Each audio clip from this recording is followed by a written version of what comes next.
नमस्कार मित्रांनो, fundamental अनालिसिसच्या series मध्ये आपले स्वागत आहे. तर आजच्या व्हिडिओमध्ये आपण जाणून घेणार आहोत ओपीएम म्हणजे काय.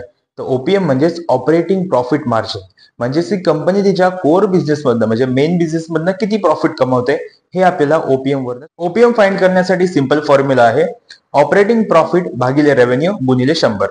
आता यामध्ये ऑपरेटिंग प्रॉफिट म्हणजेच काय की कंपनी तिच्या सेल्स मधनं जेव्हा सारे एक्सपेन्सेस मायनस करते तेव्हा जी फिगर उरते त्यालाच म्हणतात. सिंपल उदाहरणाद्वारे आपण समजून घ्या की समजा एखाद्या कंपनीची सेल्स म्हणजे रेव्हेन्यू आहे 1000 करोड रुपये आणि त्याचं ऑपरेटिंग प्रॉफिट आहे 150 करोड रुपये.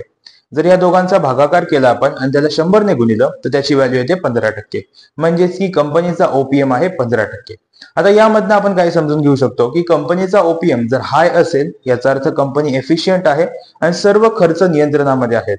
जर कंपनीचा ओपीएम लो असेल तर याचा अर्थ खर्च जास्त आहेत आणि मार्जिन्स वीक आहेत, म्हणजेच प्रॉफिट कमी आहे.